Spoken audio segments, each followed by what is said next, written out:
क्या हुआ? मौत को इतना नजदीक देखने से पांव कांपने लगे? एसीपी आज तक अपनी मौत को अपनी हथेली पर लेकर ही चला है, समझे? मौत से कभी डरा नहीं है वो। इतनी बड़ी बड़ी बातें हैं, अब बातों का वक्त नहीं है, अब एक्शन का वक्त है। कूदो एसीपी, छलांग लगाओ। 1 मिनट,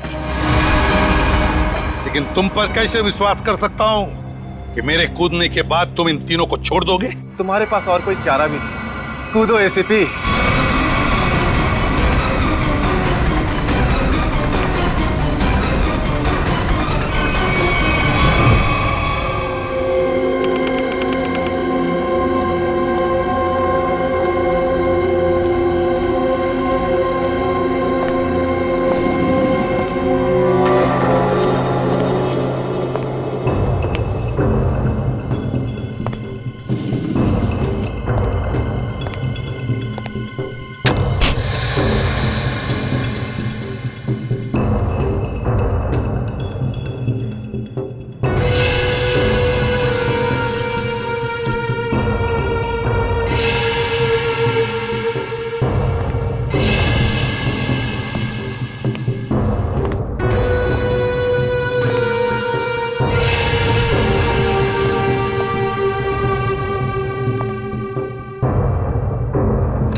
ये शो देखते वक्त तो पेट के दर्द की दवा साथ में रखनी चाहिए। हंसते हंसते पेट दर्द हो गया।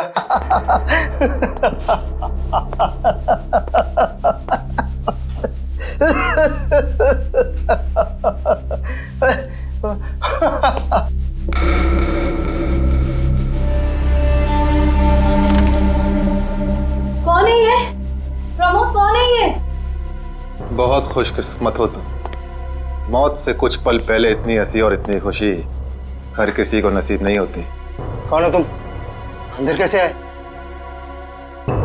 मौत को अंदर आने के लिए किसी न्योते की जरूरत नहीं पड़ती है।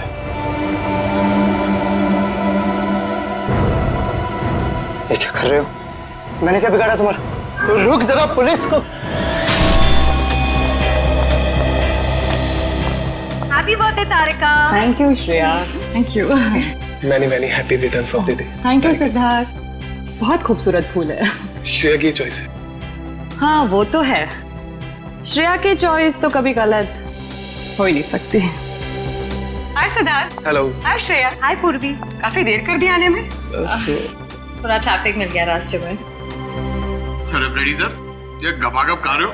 आप तो बोल रहे थे डाइटिंग कर रहे हो। डाइटिंग ही तो कर रहा हूँ। इसके पहले तो मैं 5-5 प्लेटें एक साथ खा जाता था। क्या बात कर रहे हो? हमारे प्लान पे तो पानी फिर गया अभिजीत। अरे ऐसे कैसे? कुछ ना कुछ तो करूंगा मैं।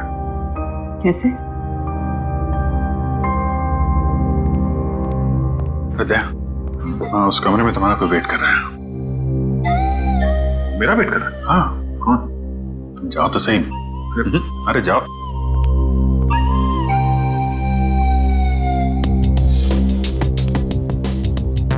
हे सिद्धार्थ, वो तुम्हें मेरी जासूसी नॉवेल्स की कलेक्शन देखनी थी ना?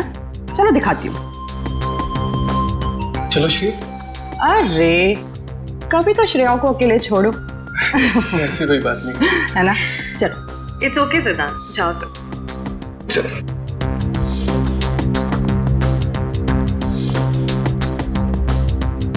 अरे श्रेया, तुम यहाँ? वहाँ कमरे में कोई तुम्हारा वेट कर रहा है।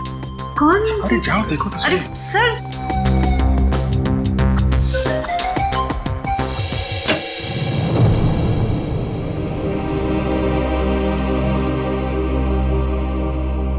श्रेया, अच्छा किया तुम सिद्धार्थ को अपने साथ यहाँ ले आई। I am very sorry. उस दिन मैंने आपके साथ बहुत बुरा बिहेव किया था।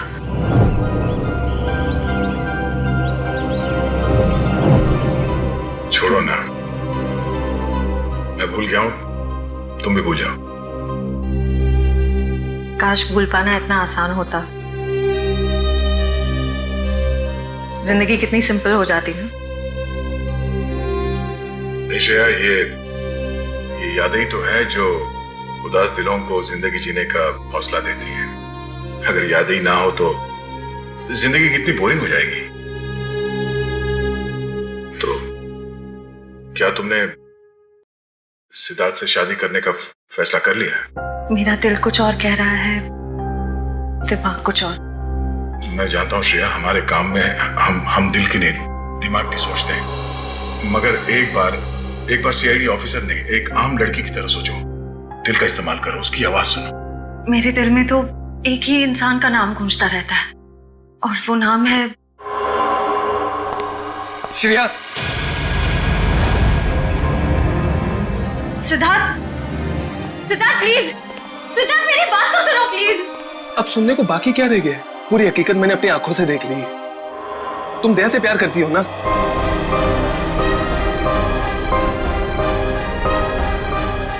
सिद्धार्थ, मैं इस बारे में तुमसे बात करने वाली थी। क्यों नहीं? सिद्धार्थ, काम इतना होता है, मौका ही नहीं मिला मुझे। मौका नहीं मिला? I just can't believe I heard that. Siddharth please मेरी बात तो सुनो। ये इतना आसान नहीं हो के। अपने आपको मेरी जगह रखकर तो सोचो, फिर पता चलेगा मैं किस अग्नि परीक्षा से गुजर रही हूँ।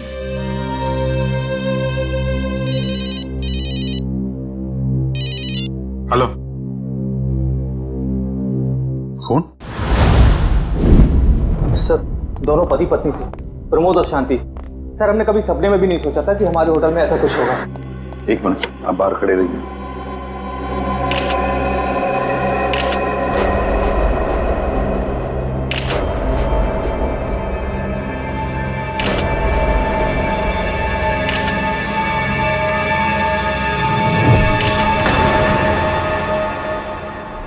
माय गॉड, दोनों की लाशें ऐसी इस अवस्था में। सर, इतने सारे केस सॉल्व किए लेकिन इस तरह का केस कभी नहीं देखा।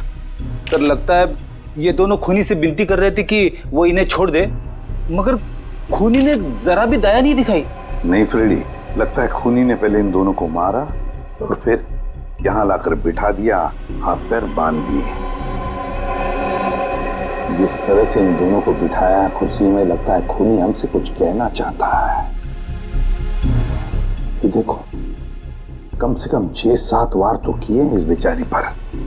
ऐसे इतनी बेरहमी से मारा है जैसे ये खूनी कोई सिर फिरा हो या फिर बदले की आग में ये सब किया है उसने। My God. सर, इस प्रमोद की पीठ पे भी वार किया गया है।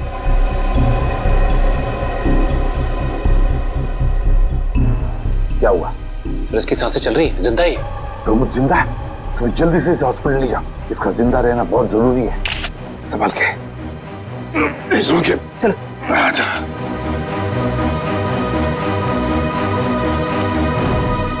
एक बात बताओ, ये खूनी अंदर आया कैसे? किसी ने देखा कैसे? नहीं सर, ये सब रात में हुआ सर, और रात के वक्त इसकी ड्यूटी रहती है सर, इससे पूछिए आप। कैसे हुआ ये सब? सर, कुछ देर के लिए मेरी आंख लगी थी रिसेप्शन डेस्क के ऊपर। तुम्हें शर्म नहीं आती ये कहते हुए कि तुम्हारी आंख लगी थी ड्यूटी पर? Sorry sir. एक बात बताओ, ये दोनों प्रमोद और शांति कब से रह रहे तुम्हारी होटल में? सर, पिछले 6 दिनों से रह रहे थे और आगे भी 1 महीने रहने का प्लान था सर। क्यों, कुछ बताया इन्होंने? सर, प्रमोद जी की नई नौकरी लगी थी, नासिक से इस शहर में नए आए थे, उन्हें अपना घर नहीं मिला, इसीलिए होटल में रह रहे थे सर। ठीक है, जाओ। वंश, प्रमोद और शांति, इन दोनों की पूरी जानकारी चाहिए मुझे।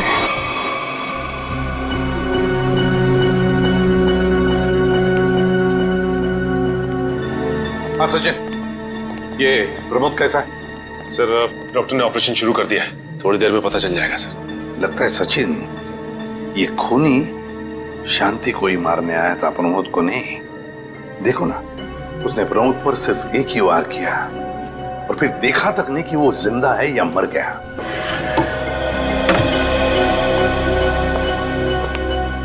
डॉक्टर साहब, कैसा है प्रमोद? हमने प्रमोद को बचा तो लिया है, मगर मगर क्या? वो कोमा में चले गए हैं। कोमा में? लेकिन डॉक्टर साहब, प्रमोद को होश तो आ जाएगा ना? हम तो अपनी तरफ से पूरी कोशिश करेंगे, मगर कुछ कहा नहीं जा सकता। Thank you. कुछ भी हो, प्रमोद होश में आना ही चाहिए। खूनी को सिर्फ प्रमोद ने ही देखा है। डॉक्टर साहब, शांति की लाश से कुछ पता चला? दया, मौत की वजह तो तुम लोगों को क्राइम स्पॉट पे ही पता चल गई होगी। पेट पर चाकू के इतने सारे घाव हैं, उसी की वजह से मौत हो गई बेचारे की।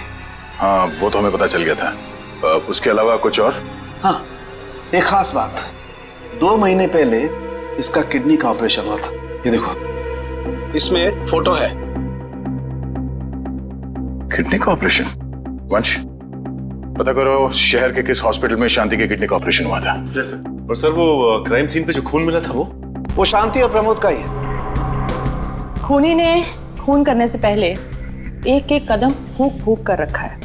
हाँ, काफी प्लानिंग की है खूनी ने इस जुर्म को अंजाम देने के लिए। उसे पता था कि ये प्रमोद ऑफिस से कितने बजे वापस आता है, और वो होटल के कमरे में पहुंच गया जब दोनों मौजूद थे। पर सर, अगर उसका मकसद शांति को ही मारना था तो वो तो प्रमोद के आने से पहले ही जुर्म को अंजाम देकर वहां से फरार हो सकता था। हाँ, ये बात तो है। मुझे लगता है खूनी ने प्रमोद के ऊपर सिर्फ एक ही बार वार किया, और वो इसलिए क्योंकि वो चाहता था कि वो कोमा में पहुंच जाए और जिंदा लाश बन जाए। सर, लगता है ये खूनी कोई एक्सपर्ट है जो अच्छी तरह से जानता था कि वार कहाँ पे करना है। सर, वो एक्सपर्ट नहीं, मुझे तो सरफिरा लगता है। वरना मारने के बाद इन्हें प्रार्थना की पोजीशन में क्यों बैठा था? कोई तो गहरा कारण है सबके पीछे जो इस खूनी के अतीत से जुड़ा हुआ है। क्या प्रमोद की बीवी का खून हो गया और प्रमोद कोमा में है? जी हाँ। खैर, अब ये बताइए कि पिछले कुछ दिनों से प्रमोद का स्वभाव कैसा था? क्या वो डरा डरा रहता था या कुछ और अजीब बात? नहीं, ऐसा तो कुछ नहीं था। पर हाँ सर, मैंने उनको काम में बहुत सारी गलतियां करते देखा।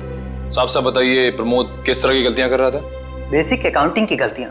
मुझे तो हैरानी हो रही थी कि इतने काबिल और इतने क्वालिफाइड इंसान ऐसे बच्चों वाली गलतियां कैसे कर सकता है कोई। वो तो अच्छा हुआ कि मैंने उनकी गलती देख ली, वरना पूरी अकाउंट शीट खराब हो जाती। सर, मुझे तो लगता है उन्हें काम आता ही नहीं था। ऐसा कैसे हो सकता है? वो जिस कंपनी से आए थे वो तो बहुत बड़ी कंपनी थी, और कोई भी बड़ी कंपनी किसी ऐसे आदमी को अपने यहाँ नौकरी पर क्यों रखेगी जिसे उसका काम ही नहीं आता हो। अब तो इस प्रमोद की सारी कुंडली निकालनी पड़ेगी। ये पति पत्नी प्रमोद और शांति एक नंबर के धोखेबाज थे। इनके सारे सर्टिफिकेट्स और डॉक्यूमेंट्स नकली हैं। स्कूल और कॉलेज हर जगह के। ऐसी क्या वजह हो सकती है जिस वजह से 420 करके ये उस फाइनेंस कंपनी में काम कर रहा था? ये इस प्रमोद को वहाँ काम करके क्या फायदा हो सकता है? इस सवाल का जवाब तो उसी वजह से जुड़ा है निखिल, जिसकी वजह से इस प्रमोद की हत्या की गई। पर वजह जो भी हो, उस वजह का पता तो सीआईडी निकाल ही लेगी। लेकिन सर, हो सकता है इन दोनों का नाम भी नकली हो सकता है। ऐसा भी हो सकता है कि ये दोनों असली प्रमोद और शांति हो ही ना, बल्कि कोई बहरूपिये हों जिन्होंने उन दोनों की जगह ले ली हो सकता है। एक सेकंड। हेलो, हाँ बोल रहा हूँ। हाँ, कौन सा hospital? Okay, thank you so much. क्या हुआ निखिल? हमारा अंदाजा सही निकला। 2 महीने पहले पुणे की मोती हॉस्पिटल में इस प्रमोद की पत्नी का एक ऑपरेशन हुआ था। वहाँ प्रमोद की पत्नी का नाम शांति नहीं बल्कि विनीता लिखा हुआ है। विनीता? मोती हॉस्पिटल, पुणे।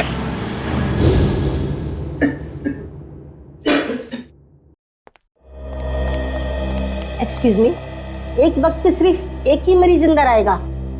हम लोग सीआईडी से। सीआईडी? मगर यहाँ मुजरिम कौन है?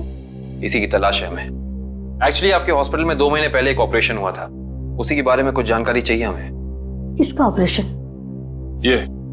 ये दोनों आपकी हॉस्पिटल में आए थे? ये तो मिसेस विनीता कुमार हैं। हाँ, मिसेस विनीता कुमार। और ये इनके पति, इनकी मौत हो गई? जी हाँ, विनीता कुमार का खून हो चुका है और उनके पति प्रमोद अब कोमा में है। डॉक्टर, ये बताइए कि मिसेस विनीता कुमार ने किडनी का ऑपरेशन कराया था ना? जी हाँ। हम उसके मेडिकल रिपोर्ट्स देख सकते हैं? यहाँ पे तो पति का नाम त्रिलोक कुमार लिखा है।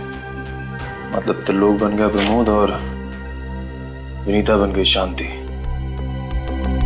इस पेपर में उनके घर का एड्रेस लिखा हुआ है। चल के पता करें, शायद कुछ पता चल जाए। नहीं निखिल, कोई फायदा नहीं होगा। इनकी पहचानों की तरह इनका एड्रेस भी नकली होगा, देखना। हाँ, हमने इन्हें ऑपरेशन के कुछ रिपोर्ट्स कोरियर की थी, मगर वो कोरियर वापस आ गए थे। डॉक्टर, ये बताइए कि इन्होंने ऑपरेशन का पेमेंट कैश में की थी या चेक से या किसी कार्ड से? इंश्योरेंस के जरिए। इंश्योरेंस? उस इंश्योरेंस कंपनी के कोई कागजात, कोई डॉक्यूमेंट्स हैं आपके पास? हाँ, इसी फाइल में होंगे। गुड।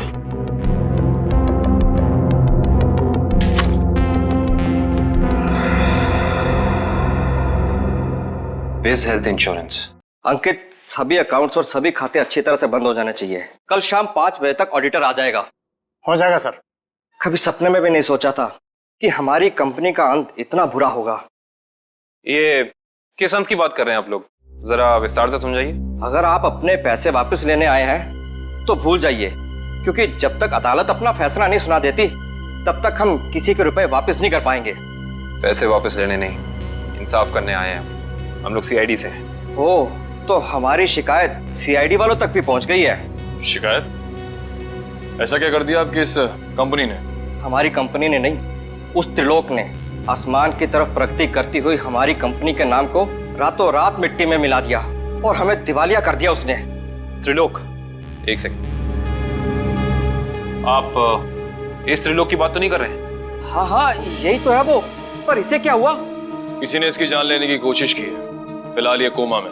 ये तो होना ही था, इतने लोगों को जो धोखा दिया इसने। किस धोखे की बात कर रहे हैं? हमारी कंपनी के क्लाइंट्स को झूठे सपने दिखाकर कहा कि सबके पैसे एक ही महीने में 2 गुना कर दूंगा, पर सबके पैसे बटोरकर 9 तो 11 हो गया वो।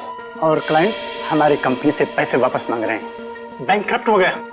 इतने सालों से कंपनी की बनी बनाई इज्जत मिट्टी में मिल गई। खोए हुए पैसे और खोई हुई इज्जत तो फिर से कमाई जा सकती है, पर खोई हुई जान तो वापस नहीं आ सकती ना। क्या त्रिलोक ने किसी की जान भी ली है? हाँ, हमारी कंपनी के सीईओ अनुज जी, जो कि सदमे को बर्दाश्त नहीं कर पाए और दिल का दौरा पड़ने से उनकी मौत हो गई। कहीं ये सारा हमला अनुज जी का कोई करीबी तो नहीं कर रहा है? अनुज जी की मौत का बदला लेने के लिए? हो सकता है। अनुज जी के परिवार में कौन कौन है? उनकी पत्नी सुधा, जो कि अभी सदमे में है, और उनका बेटा विक्की। विक्की? इस विक्की का फोन नंबर दीजिए जरा। विक्की के फोन का सिग्नल यहीं आसपास बता रहा है, मूविंग है। अच्छा, अभी भी मागाधीर रोड की तरफ मुड़ा है। मागाधीर?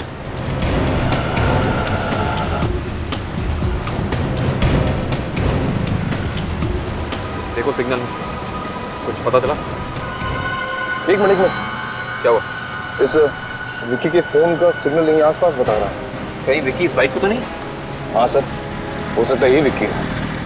चेक करते हैं।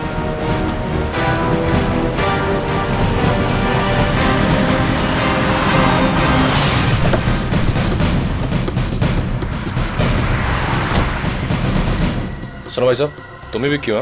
हाँ, और ये क्या बदतमीजी है? तुम लोग मेरा नाम कैसे जानते हो?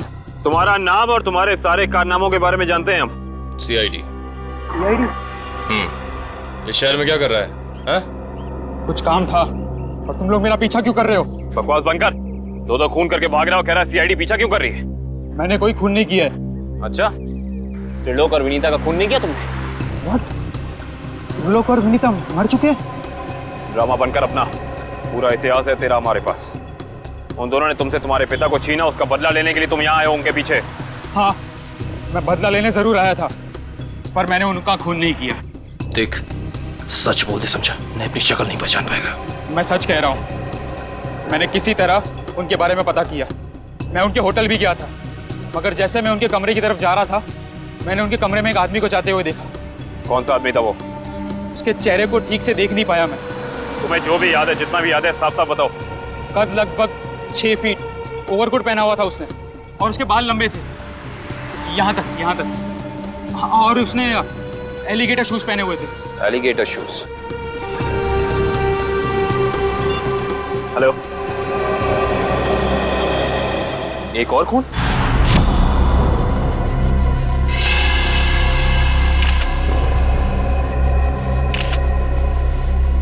लाश ऐसे अजीब ढंग से क्यों बैठा है?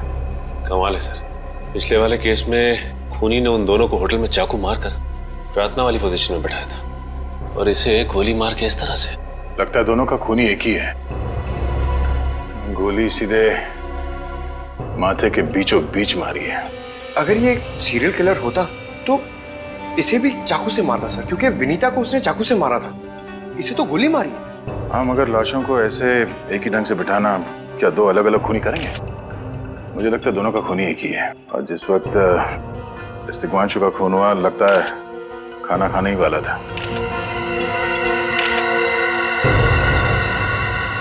तो यहाँ पे दूसरी प्लेट भी पड़ी है। कहीं ऐसा तो नहीं कि ये तिग्मांशु की बीवी के लिए थी? मैम सब तो एक हफ्ते के लिए गाँव गई हुई है, एक हफ्ते के बाद लौटेगी। तो क्या घर में कोई और आदमी था जिसके लिए तिग्मांशु ने एक और प्लेट में खाना डाला? नहीं साहब। अच्छा, जब तुम घर वापस आए उस वक्त ये दरवाजा खुला था या बंद था? नहीं साहब, बंद था। तो फिर तुम घर के अंदर कैसे आए? साहब ने एक चाबी मेरे पास भी दे रखी है। जो कोई भी था, ऐसा लगता है कि तिग्मांशु उस आदमी को जानता था। एक काम करो सचिन, पंकज, घर की अच्छी तरह से तलाशी लो, देखो कुछ मिलता है क्या।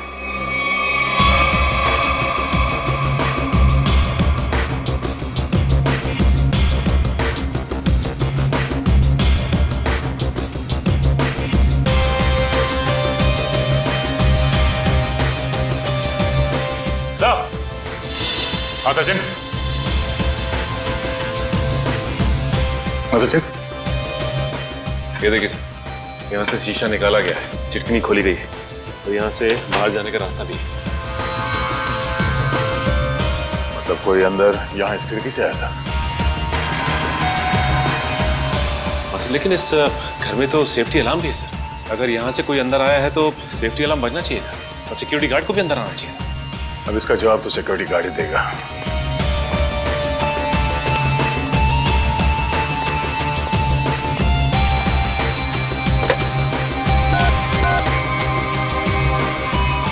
Hello security.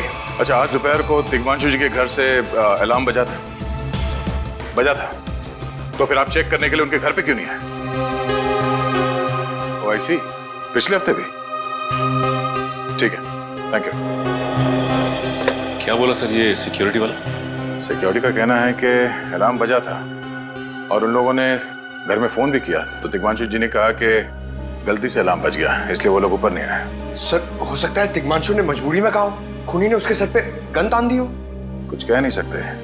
बात करते वक्त अगर थोड़ी सी भी टेंशन हो आवाज में तो ये सिक्योरिटी वाले तुरंत भाप लेते हैं। दरअसल पिछले हफ्ते भी तिग्मांशु के घर से अलार्म बजा था और जब सिक्योरिटी वालों ने फोन किया था तो तिग्मांशु ने यही कहा था कि गलती से बच गया। सर, ये खूनी काफी चालाक लगता है, खेल खेल रहा है। देखते हैं, जरा देखो इस घर में कुछ और मिलता है क्या। खूनी ने कोई ना कोई सुराग जरूर छोड़ा होगा, चेक करो।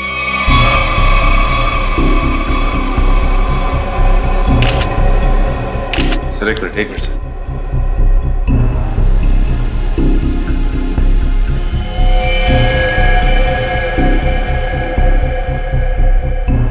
ये देखिए सर, खून। ये खून यहाँ कैसे? कहीं खूनी का तो नहीं है खून? ये तो डॉक्टर सालों के ही बताएंगे। वो खून किसका है ये अभी पता चल जाएगा। तारिक आती होगी रिपोर्ट लेकर के। डॉक्टर साहब, इस तिग्मांशु के बारे में कुछ और पता चला? हाँ। वो कैसे? इसे गोली मारने से पहले बेहोश किया गया था। क्या? इसे बेहोश किया था? इसके खून में मुझे एक खास किस्म की दवाई के अंश मिले जो अक्सर इंसान को बेहोश करने के लिए दी जाती है, और वो दवाई से इंजेक्शन के जरिए दी गई थी। ये देखो। सर, बहुत ही अजीब बात है। अगर खूनी इसे मारना चाहता था तो सीधा गोली मारकर इसका काम तमाम कर सकता था। फिर ये जहर की दवाई क्यों दी होगी? और सर एक और बात पता चली, तिग्मांशु जिस हालात में हमें मरा हुआ मिला था वो एंशिएंट कल्चर के हिसाब से प्रार्थना करने की पोजीशन, खाना खाने से पहले। तो फिर तो शांति और तिग्मांशु दोनों का खूनी एक ही आदमी है। ये खूनी के लिए ये हत्याएं जुर्म नहीं, एक जश्न है। इसलिए उसने टेबल पे ये प्लेटें सजाई, उसमें खाना रखा, एक अपने लिए और एक तिग्मांशु के लिए। और सर, तिग्मांशु को प्रार्थना की पोजीशन में बैठा के उसने गोली मार दी। सर, मैंने कहा था ना, ये खूनी एकदम सरफिरा है सर। हाँ सर, लगता है ये खूनी अपने आप को बहुत शक्तिशाली महसूस करता है। जिस वक्त इन सब की गर्दनें झुकी होती हैं उसके सामने, उसे आनंद आता है। नहीं सचिन, खूनी का मकसद लोगों को अपने सामने झुकाना नहीं, बल्कि अपने लिए प्रार्थना करवाना था। क्या मतलब? ये रही उस खून की रिपोर्ट। ये खून ना ही तिग्मांशु का है और ना ही उसके घर वालों का। ये खून उस खूनी का ही है। खूनी का? मगर वहां तो हाथापाई के कोई निशान नहीं मिले और उस जगह को देख के ऐसे लगा भी नहीं कि तिग्मांशु ने सेल्फ डिफेंस में खूनी के ऊपर हमला किया होगा। वो इसलिए दया क्योंकि ये खून खूनी ने अपने मुंह से थूका था। हमें इसके खून में से इसके सलाइवा के कुछ अंश भी मिले। उसकी तबीयत खराब है क्या? हाँ, वो बीमार है। उसके खून में एथिमोलाइसिन नाम की दवाई का अंश मिले हैं और उसका कीमोथेरेपी हुआ था। इसका मतलब उसे कैंसर है, ब्रेन का कैंसर, लास्ट स्टेज का ब्रेन कैंसर। इसीलिए वो लोगों से अपने लिए प्रार्थना करवा रहा है ताकि उसकी बीमारी ठीक हो जाए। हमारे क्रिमिनल डेटाबेस में चेक करो, पता करो ये कोई पुराना पापी तो नहीं है। नहीं सर, उस खूनी का हमारे क्रिमिनल डेटाबेस में कोई रिकॉर्ड नहीं है। कोई इतिहास नहीं है? नहीं सर। सर, तिग्मांशु की पूरी कुंडली निकाल के लाओ सर। प्रमोद की तरह इसकी पहचान भी नकली है। व्हाट? हाँ सर, ये देखिए, उसका असली नाम राकेश है और जिस तरह प्रमोद को 400 बीसी की आदत थी, ठीक उसी तरह राकेश भी भोली भाली लड़कियों को फंसाता था शादी के झांसे में। कई लड़कियों ने आत्महत्या की है इस तिग्मांशु और राकेश के चक्कर में। हाँ सर, शादी के बाद उनके पैसे लेके ये गायब हो जाता। सर, इसका मतलब खूनी ने 2 ऐसे लोगों को मारा जो पहले से मुजरिम थे। शायद उसने सोचा होगा कि मरने से पहले कुछ अच्छे कर्म कर लूं। नहीं श्रेया, जरूर कोई रिश्ता रहा होगा उसका इन दोनों अपराधियों के साथ। पता करो इन दोनों अपराधियों का केस किस पुलिस स्टेशन में फाइल किया गया था?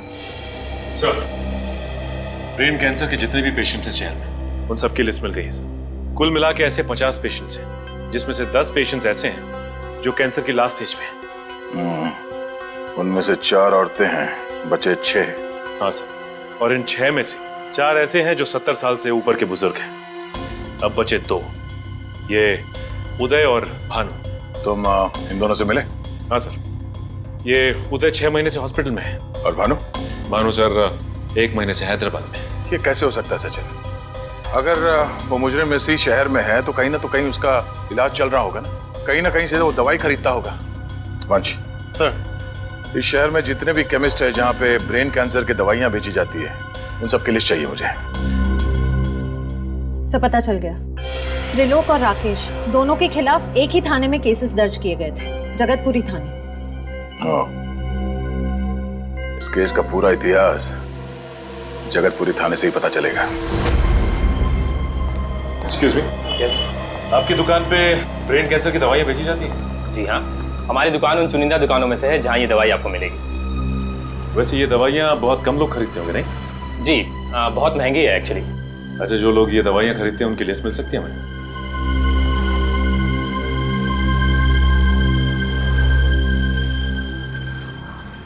ये रही वो लिस्ट।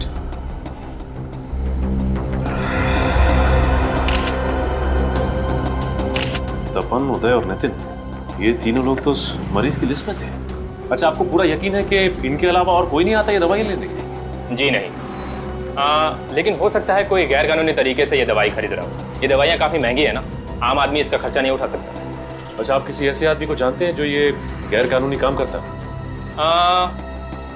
एक आदमी है, आंद्रे नाम है उसका। प्यार से लोग उसे एंडी कहते हैं। ये जो ज्वाला रोड पे पब्लिक पार्क है ना, अक्सर वहीं मिलता है। कांस्टेबल सुनील। Yes sir. आप सीआईडी से ही हैं ना? हाँ, हमारी बात शायद आप ही से हुई थी। साहब बताइए, कांस्टेबल सुनील आपके लिए क्या कर सकता है? सुनील जी, हाल फिलहाल में इस रिकॉर्ड रूम में कोई चोरी वगैरह हुई थी क्या? चोरी नहीं तो सर, अब यहाँ भला कोई चोरी कैसे करेगा? सुनील, फिर आप एक हेल्प कर सकते हैं हमारी। हमें 2 मुजरिमों की फाइल चाहिए। एक का नाम है त्रिलोक कुमार और दूसरे का राकेश भिवेन। 1 मिनट सर, क्या नाम बोले? राकेश? राकेश भिवेन।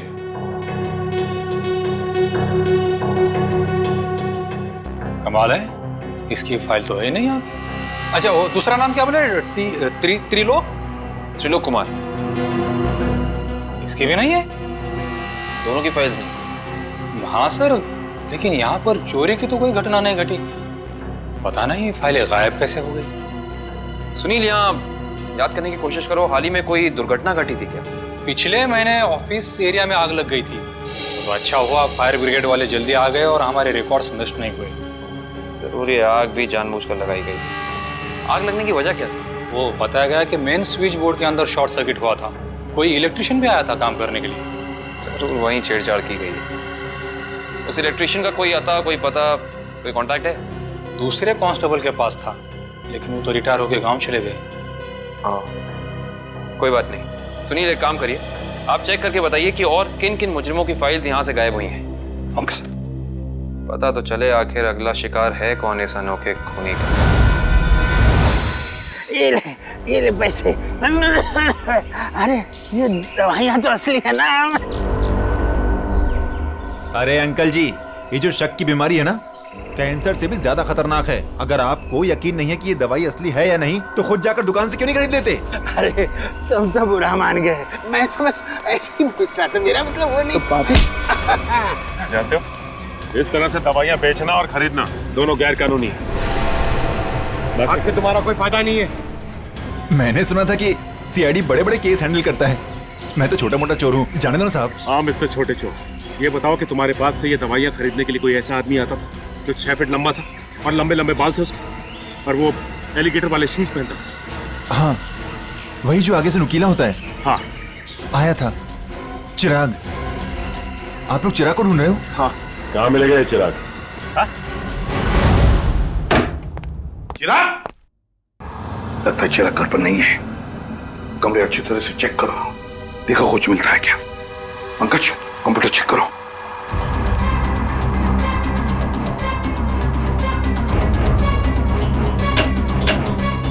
सर, ये देखिए, पूरी अलमारी गन्स और चाकू से भर रखी इस चिराग ने।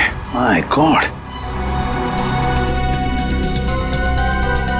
सर, हाँ, अंदर के कमरे में से ये खून से भरे हुए कपड़े मिले। पुलिस रिकॉर्ड रूम से फोन है। हेलो जी, कहिए। कौन? संदीप, स्वाधीन और हेमंत। ओके, ठीक है। कौन है ना? सर, त्रिलोक और तिग्मांशु की तरह इन तीनों की फाइल भी चोरी हुई है पुलिस रिकॉर्ड रूम से। मतलब अभिजीत, अब ये चिराग इन तीनों में से किसी एक को मारने वाला है। सर एक सेकंड, ये देखिए सर, इस कंप्यूटर की फाइल में इन तीनों की फाइल है। सर ये तीनों भाई हैं और बदमाश भी हैं, और इन्होंने 3 खून किए हुए हैं सर। सर यहाँ पे 2 एड्रेस है, एक चीकूवाड़ी और एक चारको। चारको पर चीकूवाड़ी। एक काम करते हैं अभिजीत, हम दोनों चीकूवाड़ी चलते हैं और तुम लोग तीनों भी चारको चले जाओ। Yes sir. हाँ सर। चलो अभिजीत।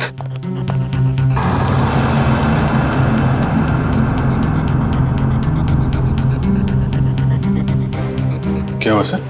अभिजीत, ये पेन, ये मेरा पेन है अभिजीत। आपका पेन? यहाँ पे कैसे सर? ये पेन मैंने जग्गा को दिया था, जग्गा को। जग्गा सर? वो आपका खबरी? हाँ अभिजीत, मेरा खबरी। मगर जग्गा तो मर चुका है सर। हाँ अभिजीत, तो मर चुका है, लेकिन जिस खून में तलाशी करने में मदद की थी जग्गा ने हमारी, उस वक्त वो खून भी इसी तरह हो रहे जैसे आज हो रहे हैं। खून करने के बाद लोगों को प्रार्थना की पोजीशन में रखा जाता है। चलते हैं सर। नहीं अभिजीत, क्योंकि अभिजीत जिस तरह से वो खून किए जा रहा है, लगता है मुझे संदेशा भेज रहा है, मुझे मिलना चाहता है अकेले में।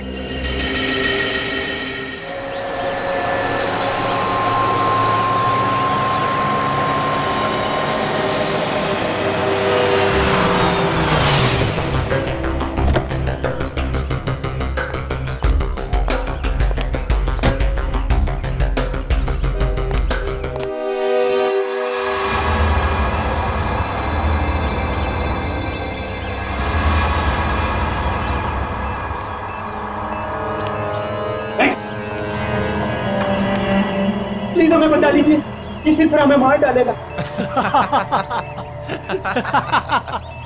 घबराओ मत, मैं इसे भी प्रद्युम्न हूं, कुछ नहीं होने दूंगा तुम्हें। इनकी बातों को ज्यादा सीरियसली मत लेना, इन्हें तो झूठे वादे करने की आदत है, और इतनी बड़ी बड़ी बातें करने से पहले एसीपी जरा मेरा इंतजाम तो देख लो। बस रिमोट के इस बटन को दबाना है और ये तीनों हमेशा के लिए बूम धरती से गायब। क्यों कर रहे हो तुम ये? क्या गलत कर रहा हूँ? हाँ बोलो। पर ये तीनों तो वैसे भी कानून से भागे हुए अपराधी है ना, तो इन्हें मारकर क्या गलत कर रहा हूँ मैं? इन्हें सजा देने का हक तुम्हारा नहीं, सिर्फ कानून का हक है ये। बस यही तो प्रॉब्लम है, जब तक तुम कानून में हो कुछ नहीं हो सकता।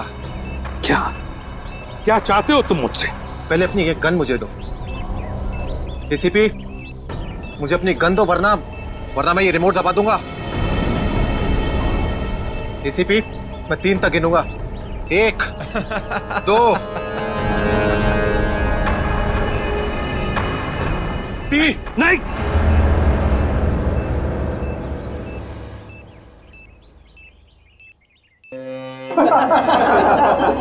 बहुत अच्छे जी, बहुत अच्छे। तो तुम जानना चाहते थे ना कि मैं तुमसे नफरत क्यों करता हूँ? जग्गा खबरी का नाम ध्यान है? याद है मुझे। मैं उन्हीं का बेटा हूँ। पता चल चुका था मुझे। एसीपी, तुमने मेरे पिताजी से वादा किया था ना कि तुम उनका बाल भी बाका नहीं होने दोगे। फिर क्यों नहीं बचा सके उन्हें? बोलो। देखो चिराग, तुम्हारे पिताजी की मौत का बोझ आज भी मेरे दिल पर है। बंद करो ये तुम्हारा नाटक। उस वक्त कहाँ थे तुम जब मेरे पिताजी की मौत के बाद मैं और मेरी माँ दर दर की ठोकरें खा रही थी? खाने के पैसे तक नहीं थे हमारे पास। तो तुम मेरे पास चले आते, मैं कुछ मदद कर सकता था तुम्हारी। क्या कर लेते तुम? हाँ, सिवाय झूठे वादों के। तुम्हें पता है एसीपी, मुझे कैंसर है, आखिरी स्टेज। और ये इसीलिए क्योंकि मेरी माँ के पास पैसे नहीं थे मेरे इलाज के लिए। मैं तुम्हारा दुख समझ सकता हूँ चिराग, तुम्हारी तकलीफ समझ सकता हूँ, मगर इन तीनों ने क्या बिगाड़ा है तुम्हारा? तुम इन तीनों की जान बचाना चाहते हो? हाँ। तो तुम्हें अपनी बलि देनी होगी। क्या मतलब? मतलब तुम इस बिल्डिंग से छलांग लगानी होगी, ताकि फिर कोई जग्गा खबरी सीआईडी का शिकार ना बने।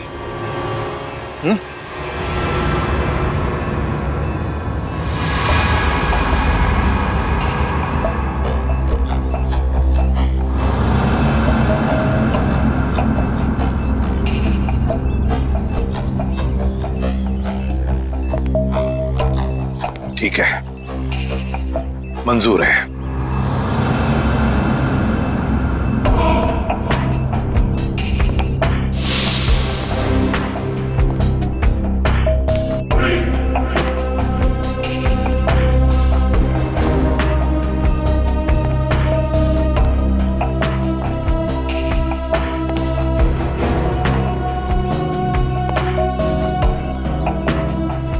चढ़ो एसीपी, चढ़ो।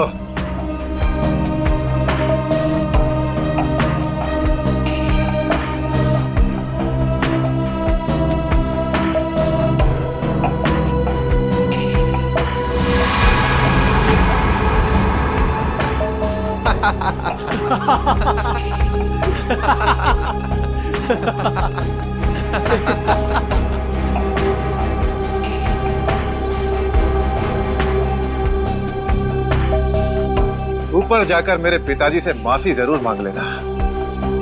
क्या हुआ? मौत को इतना नजदीक देखने से पांव कांपने लगे? एसीपी आज तक अपनी मौत को अपनी हथेली पर लेकर ही चला है, समझे? मौत से कभी डरा नहीं है वो। इतनी बड़ी बड़ी बातें, अब बातों का वक्त नहीं है, अब एक्शन का वक्त है। कूदो एसीपी, छलांग लगाओ और अपनी ये बेहतरीन जिंदगी को अलविदा कह दो। चलो। 1 मिनट, मैं जरूर कूदूंगा, लेकिन तुम पर कैसे विश्वास कर सकता हूं कि मेरे कूदने के बाद तुम इन तीनों को छोड़ दोगे? तुम्हारे पास और कोई चारा भी नहीं है। कूदो एसीपी, वरना मैं इस रिमोट का बटन दबा दूंगा।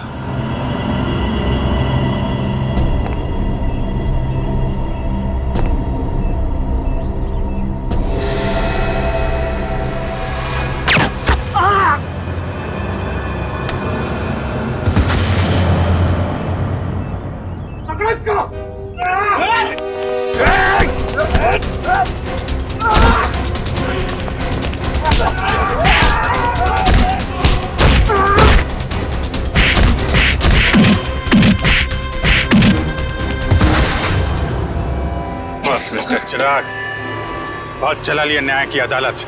सीआईडी का काम सीआईडी को सौंप दो। रेडी? पंकज, उन तीनों के शरीर से बॉम्ब हटा दो संभाल के। और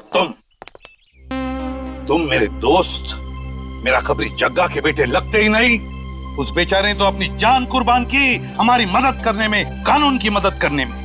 मगर तुम, लानत है तुम पर, जैसे घटिया काम करने निकले थे। दो खून किए तुमने। तुम्हें तो शायद फांसी ही होगी, फांसी।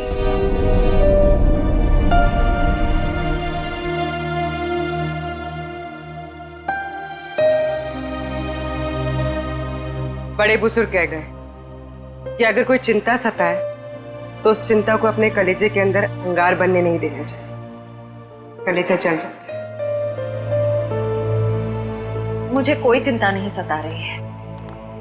In fact I think I am the luckiest girl in the world right now. CID में सब मेरे काम से खुश हैं। मेरे पास तुम दोनों जैसे दोस्त हैं। मेरी शादी होने वाली है। एक लड़की को और क्या चाहिए होता है? शायद प्यार। प्यार भी तो है ना मेरे पास। मम्मी पापा का प्यार, दोस्तों का प्यार और सिद्धार्थ का प्यार। जुबान की बात दिल से मेल नहीं खा रही है श्रेया। मतलब ये कि दिल की बात जुबान पे लाने का वक्त आ गया है श्रेया। वो श्रेया कहाँ गई? हाँ, जो अपने सारे डिसीजंस खुद लेती थी, जिसे पता था कि उसको अपनी जिंदगी में क्या चाहिए। हाँ श्रेया, अब वक्त आ गया है। तुम्हें किसी एक को चुनना ही होगा। और अगर तुमने एक स्ट्रॉन्ग डिसीजन नहीं लिया ना, तो उसका असर तुम्हारी जिंदगी पर नहीं, बाकी 2 जिंदगियों पर भी पड़ेगा। मैं क्या डिसीजन लूं? किसे चुनूं? उस इंसान को जिसे मैं बहुत प्यार करती हूँ, पर उन्होंने कभी अपने प्यार का इजहार नहीं किया। या शायद वो मुझसे प्यार करते ही नहीं। या फिर उस इंसान को जो मुझसे बहुत प्यार करता है, मुझे पलकों पर बैठा कर रखता है। मगर यहाँ पे इम्पोर्टेंट सवाल ये है कि तुम किससे प्यार करती हो? नहीं तारिका, यहाँ ये बात इम्पोर्टेंट है कि अब मैं पीछे नहीं हट सकती। मेरे किसी भी डिसीजन से ना सिर्फ सिद्धार्थ को, बल्कि उसकी और मेरी फैमिली को बहुत दुख होगा। बच्चों जैसी बातें मत करो श्रेया। हर माँ बाप चाहते हैं कि उनके बच्चे को जिंदगी की हर खुशी मिले। तुम सिद्धार्थ के साथ खुश नहीं रह पाई तो क्या अंकल आंटी खुश रह पाएंगे? और अगर तुम खुश नहीं रही तो क्या सिद्धार्थ खुश रह पाएगा? तुम्हारा एक कदम श्रेया बहुत सारी जिंदगियों को अफेक्ट करेगा। तुम बस दिल से काम लो। देखो, दिल हमेशा सही रास्ता दिखाता है। ठीक है, अब से मैं अपने दिल की बात सुनूंगी। अगर मैं किसी भी कदम पर कमजोर पड़ जाऊं तो तुम दोनों को मुझे सही रास्ता दिखाना होगा। हाँ, लेकिन एक शर्त पे। कैसी शर्त? तुझे आइसक्रीम खिलानी पड़ेगी। Of course. So sweet.